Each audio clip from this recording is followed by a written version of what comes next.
Hasta que los rieles no cambien, no va a cambiar nada. Lo único que puedes hacer, y fíjate que los grandes cambios, Uber, Airbnb, todo este tipo de industrias, empresas que han realmente cambiado muchísimo, han sido basados en user experience. Por eso es tan importante, porque puede ser la primera fase y ya después estar listos para la segunda fase, que es cuando la experiencia de usuario ha sido lo que ha hecho escalar a muchas organizaciones. A todas.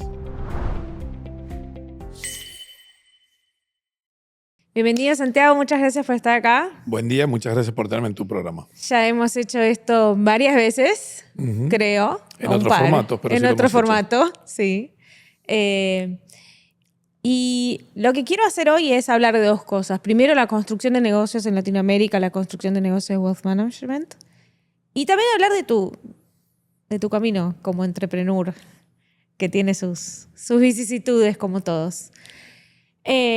Primero hablemos un poco de dónde estás parado. ¿Por qué Latinoamérica? ¿Por qué Wealth Management? ¿Y qué venís haciendo? ¿Y qué es BCP?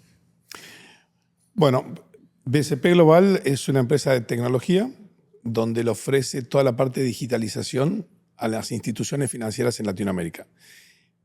Dentro de la parte de inversiones. O sea, muchos de nuestros clientes son bancos, pero no es el banco en sí, sino es la parte de inversiones, ¿no? La casa de bolsa, en Estados Unidos los broker dealers, los investment advisors. Entonces, la parte de inversiones de instituciones financieras de toda Latinoamérica. Ok. Y hablábamos esto el otro día. ¿Por qué? ¿Por qué empezamos? ¿Por qué te enfocas en esto? ¿Por qué nos enfocamos? Porque, digamos, si lo resumimos en una línea, es porque hay una manera muchísimo más eficiente y más transparente, mejor manera de hacer las cosas como las estamos haciendo hoy, o como se hacen hoy en el mundo, específicamente de Wealth Management. Entonces, una manera muchísimo mejor, más eficiente, va a ser una experiencia totalmente diferente para el usuario, para el cliente final de estas instituciones, para los asesores financieros, para la institución financiera. Es aplicar tecnología a la operación de una manera que literalmente, tecnología, cuando vos ves históricamente, te permite multiplicar productividad y reducir costos y más transparencia. Entonces, eso es lo que hace. ¿Cuál es la diferencia entre la organización financiera y el inversor financiero latinoamericano y el resto del mundo? ¿Cómo lo ves? Bueno, te diría que, por ejemplo, vamos a decir países desarrollados. O hablemos de Estados Unidos, si querés Europa, pero vamos a poner Estados Unidos. La gente está acostumbrada a poder ahorrar. Ese, digamos, en general, digamos, ¿no? No nos vamos a poner en el detalle de la gente que no tiene y demás, pero en general la gente está acostumbrada a ahorrar. La gente de hace muchísimos años, más de 40, 50 años, está familiarizada con el 401k, que es el plan de retiro que invierte en acciones. Entonces, el público en general tiene una exposición a lo que son los mercados financieros, las acciones y demás. En Latinoamérica, lamentablemente, por nuestra historia, el ahorrar nunca ha sido fácil. Más bien, era llegar a fin de mes es suficiente. Entonces, ahí donde empieza el primer desfasaje entre lo que sea países desarrollados y emerging markets, ¿no? Y países emergentes. Entonces, hoy lo que vos ves, por más que sigue esa tendencia, lamentablemente, sí tenés un segmento importante que tiene una capacidad de ahorro. La pregunta es si tiene la capacidad de ahorro o si tiene la prioridad. Porque la realidad es que en Latinoamérica ahorrar es un lujo a veces. Claro. Pero llegan al momento en el que pueden ahorrar y no lo ponen como prioridad también. Generalmente lo reinvierten en negocios, digamos... Por un tema cultural. Por un tema cultural de la falta de estabilidad. Correcto, no es algo... A ver, si vos ves el promedio de la gente en Latinoamérica, han visto a sus padres, digamos, el desafío de llegar a fin de mes. Entonces la prioridad es, si yo ya llego a que pueda cubrir mis cuentas y cubrir todos mis gastos, ya es un éxito. Ya de ahí me sobra y es como, wow, no sé qué hacer porque no es lo común. Y eso es lo que hay que empieza a cambiar. Y esa gente también, el tema de la globalización, o sea, pongamos los últimos 20, 30 años, que empezó todo este tema importante, hoy la gente ya entiende cómo se mueve el mundo en general. Entonces empiezan a verlo, empiezan a buscar alternativas. Entonces empieza a ser más común. Están expuestos, exactamente. Eso es lo que es. Entonces, al ver eso, dicen, bueno, ¿yo por qué no puedo tener esto? ¿Por qué no lo puedo hacer? Entonces están buscando alternativas. Desde el punto de vista de cómo fue tu camino con BCP. La idea original, obviamente, era una, y ahora es otra, como pasa en cualquier startup. Contame, ¿por dónde empezaste y cómo, digamos, y a dónde estamos ahora? Bueno, BCP Global empieza, la esencia te diría que es la misma, era cómo ayudar al cliente, al inversionista final a poder accesar. O sea, lamentablemente en Latinoamérica, si vos querías tener una cuenta de inversión en dólares en Estados Unidos, los mínimos eran muy altos. ¿Por qué? Porque las herramientas que utilizaban las instituciones era la misma herramienta para un cliente chico que un cliente de alto patrimonio. Entonces, obviamente, iban directamente por alto patrimonio. Entonces, una inversionista, alguien que le podía invertir en Latinoamérica, no tenía una opción si era un segmento chico. Entonces, esto lo que permite hoy es poder darle acceso a ese segmento, que es la mayoría, porque el de alto patrimonio tiene sobreoferta. Siempre la tuvo y la va a seguir teniendo. Entonces, el objetivo empezó, ¿cómo atendemos, cómo hacemos para poder democratizar, si querés ponerle esa palabra, el acceso a inversiones y ahorrar, pero ahora invertir en productos buenos, sanos, transparentes y demás? Entonces, así nació la idea en general. Como bien dices, va mutando, todos los negocios van, o sea, si no estás preparado como entrepreneur a pivotear, o sea, a ser flexible, vas a tener un problema muy grande. Pero así nace la idea. Nunca jamás fuimos un B2C, nunca la intención de... Nacimos, lo llamamos un B2B y Latinoamérica. Así nace la empresa. Dentro de eso sí fuimos pivoteando más, ajustándolo más, pero no fue, por ejemplo, no fue un cambio tan radical como ha pasado en otras empresas o que puede haber pasado. Tal vez porque ya veníamos un poco con experiencia, entonces sabíamos que era B2B, LATAM. Ya con eso tenías un norte bastante interesante. Y bueno, de ahí lo fuimos pivoteando a medida que fuimos explorando, viendo dónde iba y dónde fluía mejor, íbamos para ese camino, ¿no? Está bien, pero ahora es un B2B2C. Sí. Y el target es el más affluent, de alguna manera, que Sí. es lo que estás diciendo, de que esa es la oportunidad de todo el mundo. Sí. Pero el espacio de Latinoamérica también ha cambiado mucho en cuanto a la oferta fintech. Sí. Y digamos, comparándola con Estados Unidos, ha evolucionado mucho más rápido, ¿no? Sí, Latinoamérica, sí, definitivamente así es. Pero en el mundo de fintech todavía Latinoamérica, si ves, es mucho toda la parte de cripto, método de pagos, movimiento de plata. O sea, se ha concentrado mucho por esa parte. Si vamos a la parte de inversiones en general, de poder invertir, no ha cambiado mucho. No. Entonces, es mucho pago, cripto, movimiento de dinero, ese tipo de cosas. Si vos ves las fintechs, en general van por ese lado. El ir al segmento que no está bancarizado, pero de vuelta, pagos, ese tipo de cosas. Sí, ¿no? sí, el otro día vi un estudio que mostraba el 80% de las fintechs de Exacto. Latinoamérica son de pagos o préstamos. Exactamente, exactamente. ¿Y por qué pensás que no evoluciona la parte de asset management entonces tan rápido? Yo te diría que la parte, porque por ahí lo otro es un problema que tienen el día a día. Cómo muevo plata, cómo hago pagos, cómo reduzco. Es algo que está en el día a día. No estoy bancarizado. Entonces era algo más normal y el segmento más grande estaba ahí. Lo cual es una estrategia muy buena. Nosotros, la estrategia nuestra, la sabíamos del principio, es buscar un nicho y poder dominar ese nicho. O sea, no dominarlo, sino en el sentido de tener la posibilidad de escoger mi lugar en este segmento. Y el segmento es enorme. ¿Por qué? Porque cuando vos ves Latinoamérica, dices, no, pero no hay muchos ahorristas, no hay mucha gente que invierta. Correcto. Pero eso, por ejemplo, la analogía que yo siempre uso con Uber. O sea, cuando vos ves la industria de servicio de autos, remises, taxis, limusinas, todo eso, el servicio de autos en San Francisco en el 2012, el 2012, la industria era alrededor de entre 150 y 200 millones de dólares al año. Uber en San Francisco en el 2012 facturó 450 millones de dólares. Entonces uno diría, ¿cómo puede ser que una empresa sea prácticamente 3 veces el tamaño de la industria? Y bueno, el mejor ejemplo puedo ser yo, porque yo antes no usaba nunca un taxi. ¿Por qué? Porque el servicio era horrible, era malísimo y hoy me la paso en Ubers. Entonces traes un segmento, alguien que no estaba. Entonces eso es lo que nosotros sí detectamos del día 1, de un segmento enorme, que era el cliente, el más affluent o la más afluente, digamos, que tiene esa capacidad, que hoy no tiene alternativas. Entonces, hoy no existe, no está en el radar, no está en el censo, por decirlo así, pero existe. Entonces, nosotros siempre apostamos a eso. Entonces, es un segmento, es un nicho, y nosotros nos especializamos en ese nicho. Muy bien, como buen cliente Scalto, te especializas en nichos. Pero pregunta, entonces, en todo este proceso, ¿cuál ha sido para vos el mayor desafío de tu camino como entrepreneur? ¿Cuáles han sido las piedras más grandes? Bueno, yo creo que cuando entrepreneur o cuando haces una empresa, siempre tenés muchos desafíos. Van mutando los desafíos. Por ahí te diría que la sorpresa más grande es qué tan fuerte puede ser la inercia. O sea, a qué voy con eso es que vos podés tener una solución espectacular, pero la gente no la adopta. Por más que sea, es estar en el comfort zone, en esa zona de confort, de no querer cambiar, de no, algo nuevo, no, déjame, prefiero algo, sé que es bueno, mejor, pero estoy acostumbrado a esto.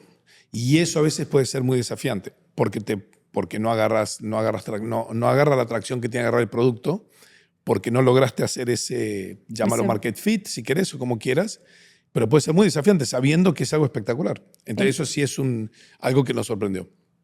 Entonces es también meterte, digamos, en tu caso es meterte en la relación entre la gente y su dinero, que es fuerte. Sí, exactamente. Y además, exactamente, ahí le pones un punto crítico. El tema de la relación de la gente con el dinero es muy, muy personal, correcto. Okay. Pero además, el hecho que vos le digas, te tengo algo mucho mejor, te digas, sí, lo sé, pero sigo con lo mismo. Miedo. El miedo, es el cambio. Normalmente, fíjate, Internet o todas esas cosas, tomó años hasta que llegó la adopción. O sea, hasta que llegó una adopción masiva. Todavía, por ejemplo, hay un montón de posibilidades de adopción en toda la parte, no de Internet obviamente, pero en la parte de plataformas digitales. O sea, cuando ves los porcentajes, todavía tenés un segmento enorme. Fíjate, por ejemplo, AI. ¿Qué porcentaje hoy de la población utiliza AI, o sea, inteligencia artificial, sabiendo que es espectacular? Hay un proceso, y la inteligencia artificial existe hace muchos años, ¿no? Y eso también es un proceso de miedo y de superar el miedo. De adopción, de adaptarte a las cosas nuevas. Sí, sí. Pero vos como entrepreneur, digamos, vos como persona, Sí. ¿qué es lo que más te costó? Digamos, sé que hiciste muchísimos, ya hace muchos años que sos entrepreneur, ya empezaste, te quemaste, seguiste de vuelta, empezaste de vuelta, pero en todo ese proceso, ¿cuál fue tu crecimiento más grande? Digamos, un salto que hayas hecho. Yo creo que es una maratón, ¿sabes? O sea, no, si vos me decís, decime algo específico, no. Yo creo que es un progreso que es todo junto que hace que llegues a un lugar, no es una sola cosa. Es trabajar mucho en los errores, entender, conocerte a vos mismo. O sea, es el mejor psicólogo del mundo, ¿no?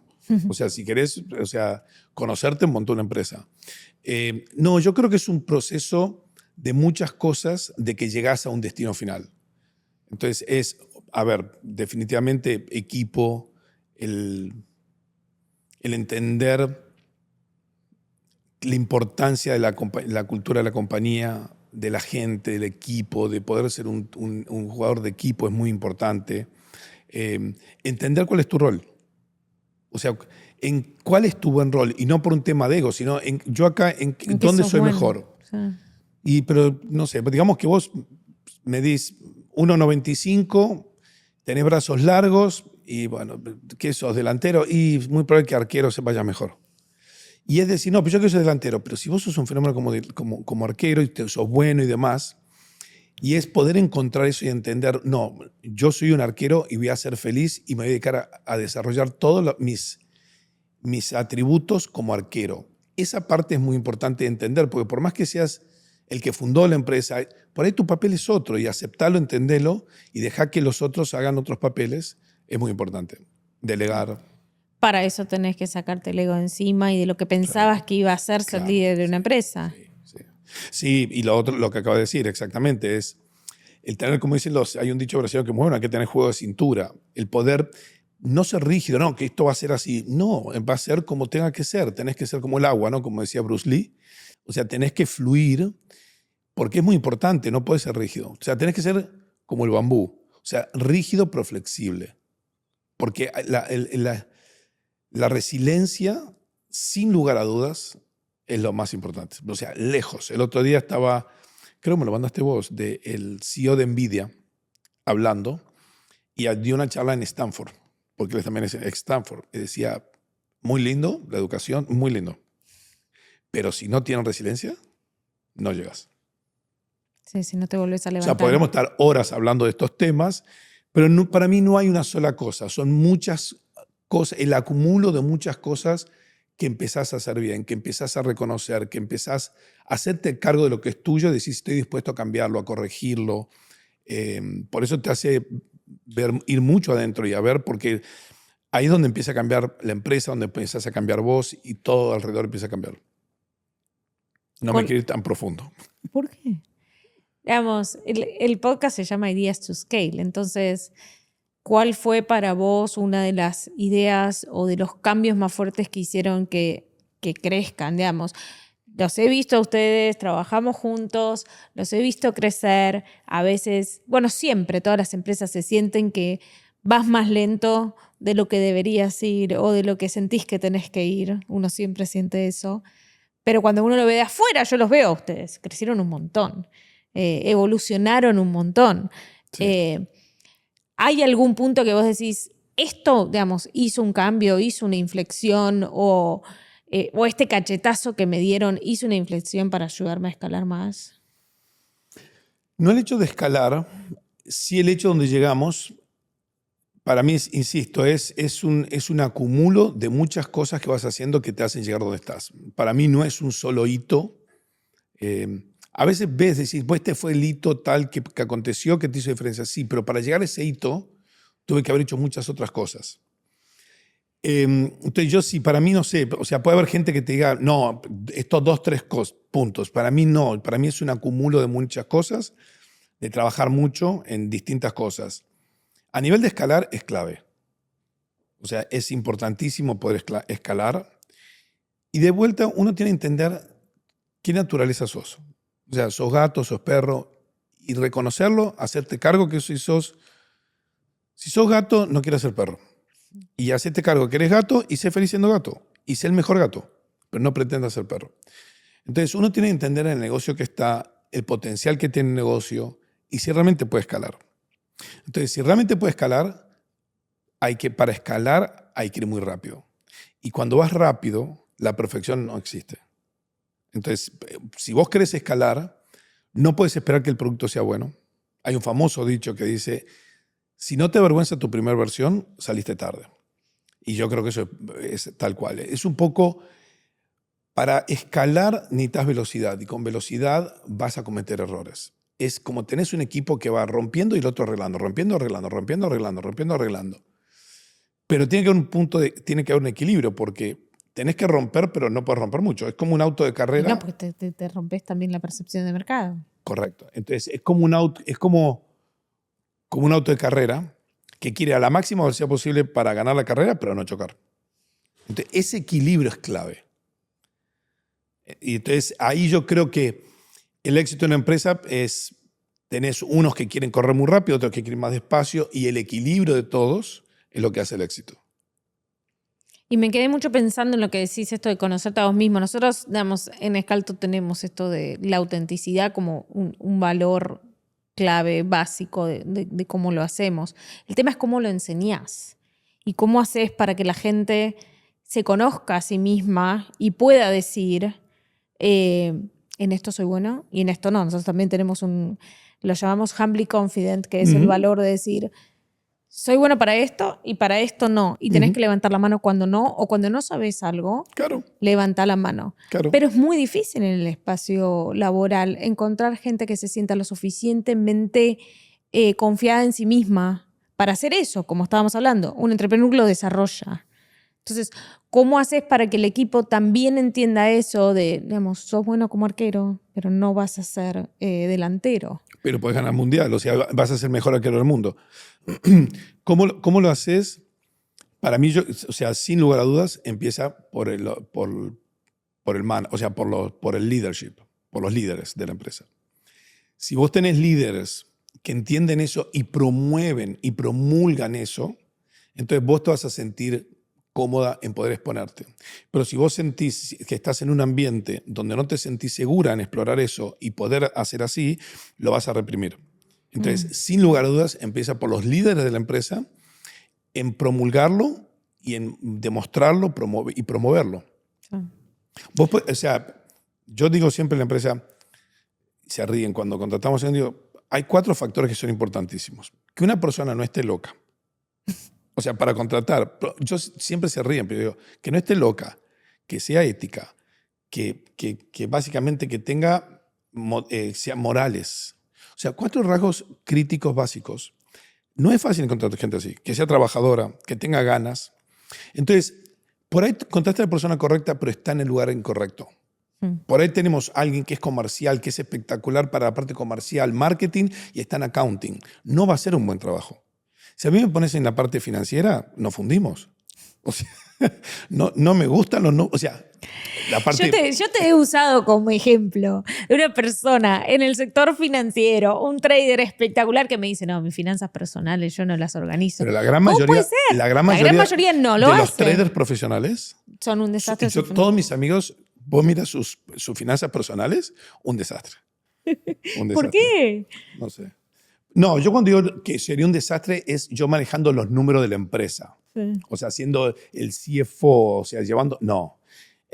¿Dónde me tenés que poner a mí? Y bueno, es obvio, claro, que es en el front. ¿Y cuál fue el error que cometiste? Digamos, durante un tiempo estuviste CEO. Sí. ¿Y eso para vos fue un error o un aprendizaje? ¿Qué fue? Porque entonces, digamos, no deberías haber estado ahí. ¿Vos decís como qué? Operacional. No, nunca fui.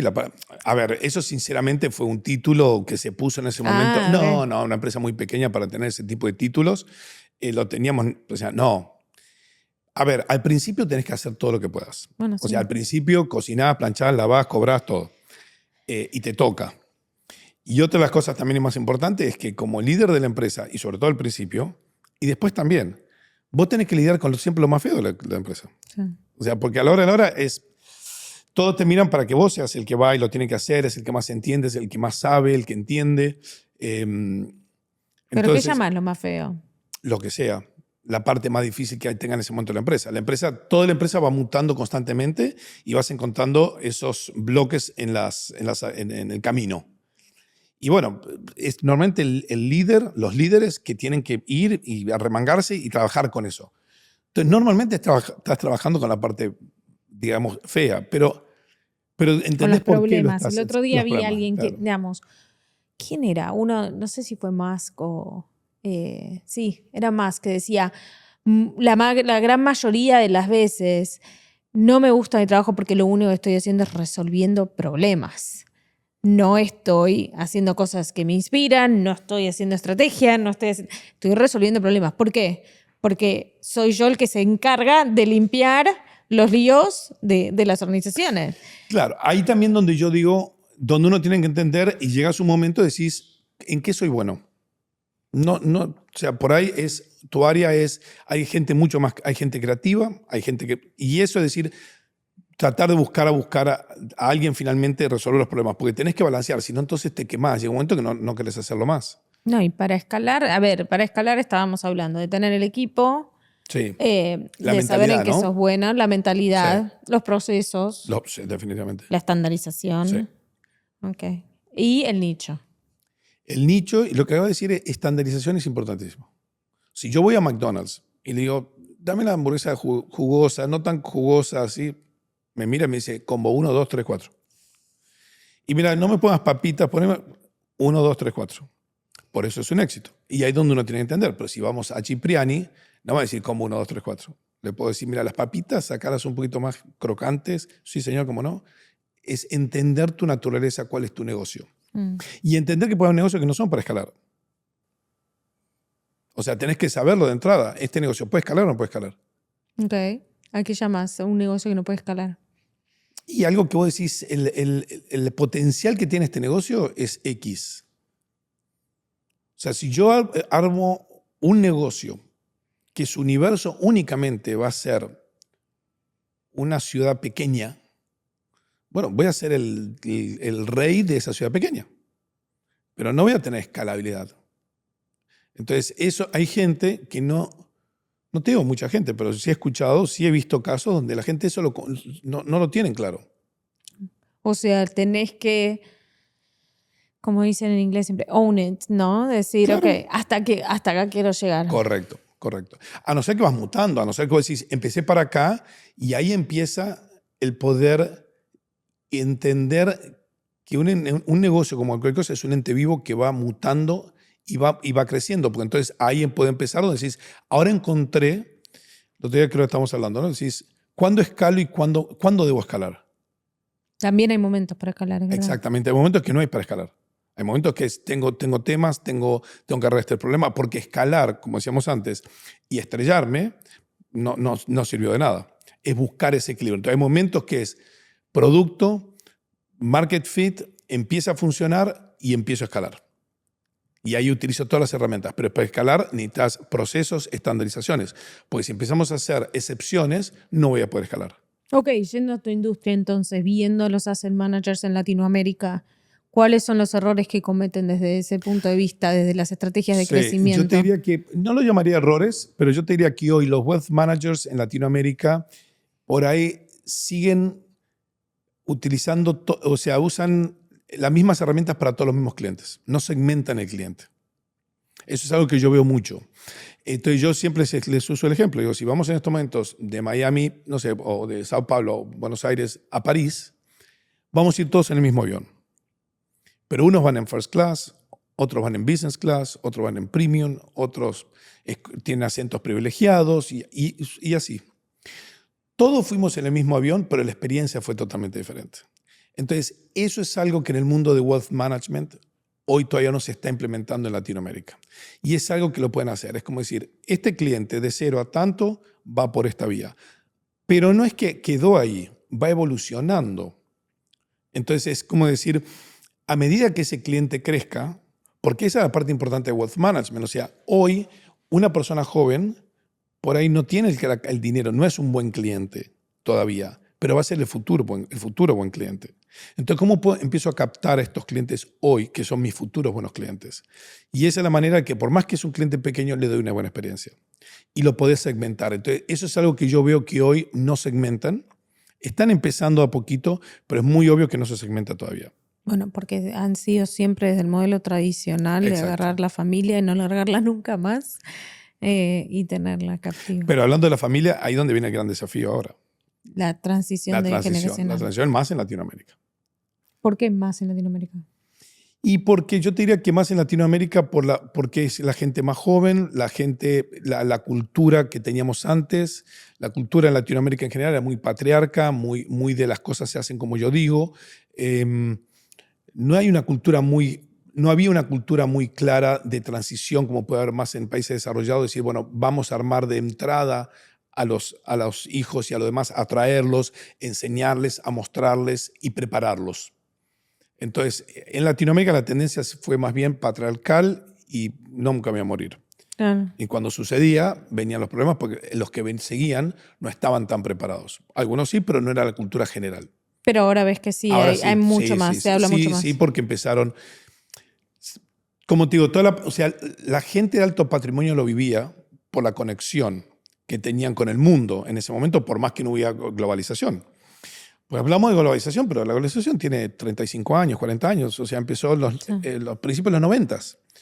Y todo esto toma tiempo. Entonces, hoy ya es muy común en Latinoamérica es entender esa parte y hacerlo. Para inclusive familias que no tienen tanto patrimonio, pero tienen un buen patrimonio y ya lo ven porque, como decíamos, hoy hay una conexión global. Y lo ven y ven cómo se hace y lo buscan. Entonces ya empiezan a buscarse esas cosas.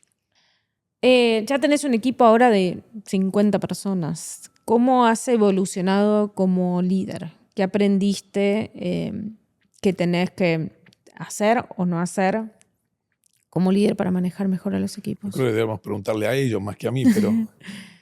No, o sea, primero que es un equipo, es toda la empresa, los líderes, o sea, no es uno solo que hace todo, para nada. Lo que sí te diría que algo principal para mí es cada área, cada jefe de área tiene que actuar como un mini CEO, ¿no? Como ser el encargado. Tú te encargas y este es tu negocio.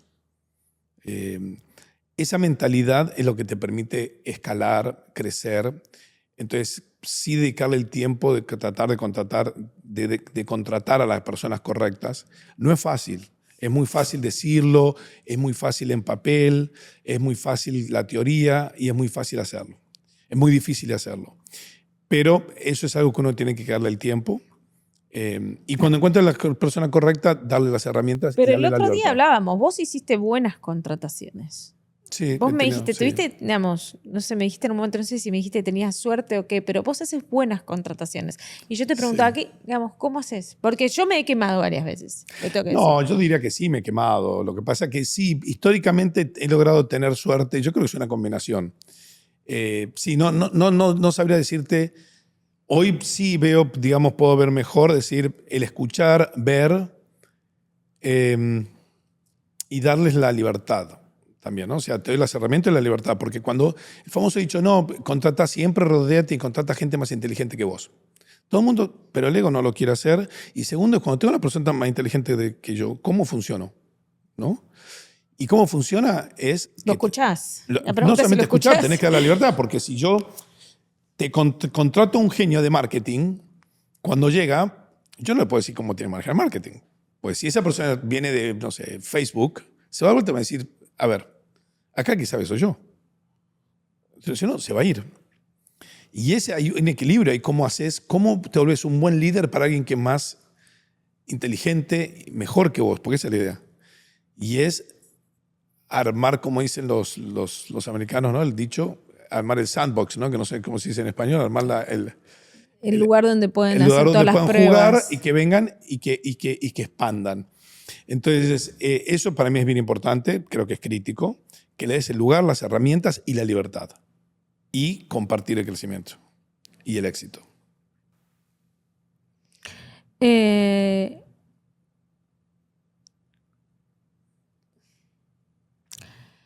¿Qué pensás que va a pasar en los próximos años en el área de fintech en general y en Latinoamérica?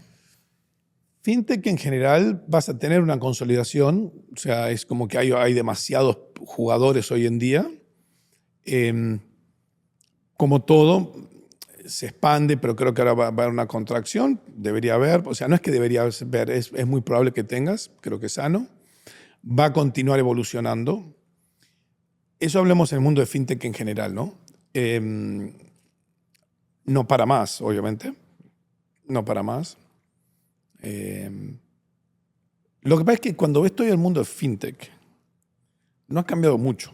No. O sea, Por eso va a cambiar. Digamos, las tendencias hablan de que fintech va a primero hacer todo un tema de personalización, que los que ganan, como vos decís, van a ser los que más personalicen las experiencias, los que logren llegar al cliente en el momento indicado, con el producto indicado y el soporte indicado. Pero más allá de eso, innovación en los productos no hemos visto tanto. no, y cuando vos ves, qué sé yo, si vos empezás a, o sea, no, vos ves las grandes fintech hoy en día y no es muy diferente lo que era algo por ahí manual que lo hicieron ahora, le metieron un poco de tecnología, pero no hay una revolución. O sea, veamos un Uber. Si llamamos a nuestros abuelos y les decimos, mirá lo que hay ahora, Uber, yo creo que nos pega un coscorrón en la cabeza a los dos. Puedes decir, llamaste a un chofer, te pasó a buscar, hasta le levantaste la mano, porque ya ahora con el teléfono lo hacemos así, te llevó a destino y pagaste. ¿Cuál es la diferencia con un taxi que existía hace 70, 80 años? La esencia del negocio es exactamente lo mismo. La diferencia es user experience, o sea, la experiencia del usuario y la interacción del usuario. Y si vos ves realmente las grandes empresas que han revolucionado industrias, fue basado en experiencia de usuario y la interacción del usuario. Pero la esencia del negocio en sí no ha cambiado mucho. El servicio. El sí. servicio, exactamente. Y bueno, ha ido muy bien. Y un poco, si te pones a ver, hoy sigue mucho toda esa parte. Y es donde va. Ahora, los rieles, como dice un amigo mío, no siguen iguales. Entonces hay que pagarlos y los que controlan la autopista son los mismos. Bueno, es como los rieles acá de Florida que siguen siendo viejos y Exacto. ponen el tren más rápido encima, pero es lo mismo. Exactamente. Y tienen que pagar por eso ahí. Hasta que no cambien los rieles, no va a haber cambios drásticos realmente. Bueno, Fíjate- esa era vamos, esa es la esperanza que tenía todo el mundo que sea blockchain. Correcto. De que los rieles pasen a ser blockchain y ahí cambie todo el Ahí juego, tenés lo pero que- no ahí lo han tenés- logrado mira, en Estados Unidos. ahí dijiste algo espectacular. Lo que decíamos antes de la adopción. ¿Cuánto hace que existe blockchain? Y todavía, si hoy en Estados Unidos vos refinanciás una casa, hoy, en el 2025, tenés que firmar no solamente con una lapicera, sino que tiene que ser color azul. Yo no lo podía creer. 2025. Entonces, ¿cuánto hace que existe blockchain? ¿Y cuánto hace que podemos? Todos dijimos, van a revolucionar esto y esto y esto. Y no sucedió. Pero podría, ¿por qué no? Hay intereses creados muy importantes también que las industrias, los jugadores principales. Entonces, tenés No, todo bueno, eso. mi teoría también es que no tenemos un problema que resolver. La adopción de cripto en Latinoamérica Sí. lo que hizo fue resolver una necesidad y un problema de los usuarios en el mercado. ¿Por qué no hay adopción de cripto en Estados Unidos desde el punto de vista de transaccional? Porque no hay un problema que resolver, no hay un pain, no hay un dolor que, digamos, una molestia para resolver en las Correcto. transacciones. Correcto, no, correcto. A nivel de cripto estoy de acuerdo. O sea, vos ves, por ejemplo. Pero en blockchain pasa lo mismo. Bueno, si ya funciona este sistema, no nos toma tanto tiempo, no se molestan. Sí, pero no puede ser que alguien no vea cuánto vas a hacer. En cierta manera es un desafío. Nosotros hemos tenido bastante que decir. No puede ser que no veas de que vas a multiplicar productividad y reducir tus costos drásticamente. Y no se implementa. Porque a nivel de seguros, a nivel de transacción de una casa, pero principalmente los intereses de los rieles no están creados. Vos fíjate, por ejemplo, tenemos amigos en común. Por ejemplo, Pix en Brasil. ¿Cómo funciona? Es 10 veces más eficiente que en Estados Unidos. Acá trataron de montar lo que se llama FedNow. Sí, No te puedo explicar cómo arrastran los pies los bancos grandes. ¿Por qué? Porque el banco, vos crees que le interesa de que si vos pasaste un cheque de 200.000, 300.000 dólares, que instantáneamente la parte está acreditada? No. ¿Sabes por qué? 3, 5 días. Porque esos 3, 5 días es como el banco hace plata. Está haciendo plata con tu plata, que la colocó en la Fed a una tasa del 4 y pico, por esos 3, 4 días. Dicen, bueno, no es mucho. No es mucho. Multiplicar eso por trillones de dólares. Entonces, explícame qué interés tienen los grandes bancos en que haya una solución instantánea. No. Entonces, los cambios grandes es hasta que los rieles no cambien, no va a cambiar nada. Entonces, lo único que puedes hacer, y fíjate que los grandes cambios, o sea, Uber, no sé, Airbnb, todo este tipo de industrias, empresas que han realmente cambiado muchísimo, han sido basados en user experience, o sea, experiencia del usuario y la interacción del usuario. Por eso es tan importante y no hay que subestimarla, porque puede ser la primera fase y ya después estar listos para la segunda fase, que es cuando cambia. La experiencia de usuario ha sido lo que ha hecho escalar a muchas organizaciones. A todas. Una ronda de preguntas rápidas.